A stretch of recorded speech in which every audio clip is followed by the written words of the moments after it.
les pinceaux, il faut quand même que je vous raconte une belle histoire. Donc, je vais peut-être faire un petit dessin parce que sinon ça va être difficile à comprendre. C'est que quand j'ai étudié avec un tout petit pinceau chinois pendant tant d'années ces histoires d'incarnation d'énergie dans le trait, pour que le trait soit un corps vivant à part entière, la touche de pinceau soit un corps vivant à part entière, avec une ossature, avec une chair, avec une circulation vitale du sang qui circule, et que ce corps soit vivant. Donc je me suis dit, il faut que j'essaye de vivre ça en grand format. Donc j'ai commencé à construire des nouveaux pinceaux avec une queue de cheval, 2 queues de cheval, 3 queues de cheval. Les œuvres monumentales du Palazzo Torlonia, j'étais à fabriquer un pinceau avec 35 queues de cheval qui fait entre 80 et 100 litres de matière quand je le déplace dans l'espace. Mais seulement très vite, à partir de ces pinceaux que j'ai fabriqués qui faisaient 30 ou 40 litres de matière, j'arrivais plus à les soulever, j'arrivais plus à traverser l'espace. Donc avec mon ami architecte Denis Valode, on a construit un atelier en France, un atelier unique au monde, puisque c'est une sorte de mi-fabrique, mi-chapelle, autour du pinceau. C'est-à-dire c'est un immense atelier comme ça. Et en fait, on s'est rendu compte, donc voilà l'atelier, et voilà le pinceau.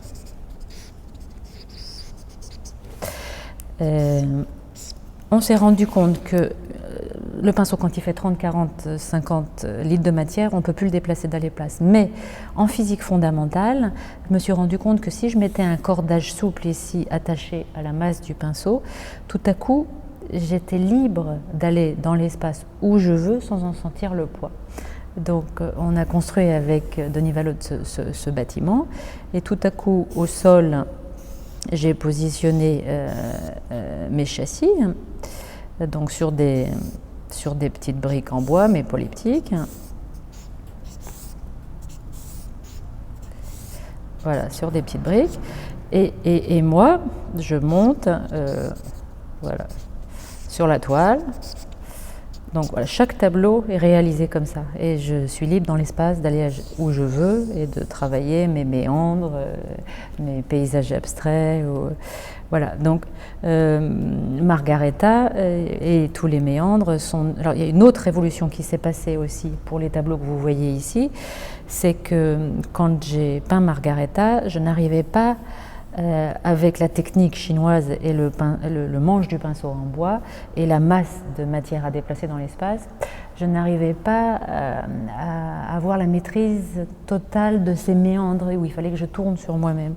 Donc j'ai détruit le manche de mon pinceau, ce qui est un acte criminel par rapport au maître d'Asie. Et sur mon pinceau, qui est là, tout à coup, avec mon mari, on a greffé en fait un guidon de vélo. Et tenu toujours par le fil. Et là, tout à coup, grâce à ce guidon de vélo, ça paraît un peu fou comme histoire, mais tout à coup, le trait,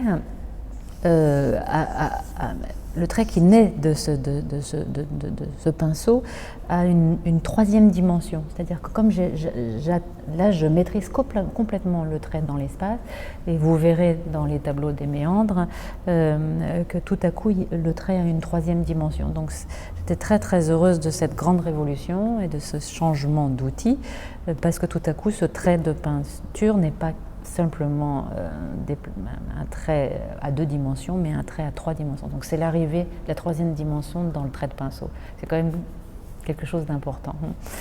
Voilà.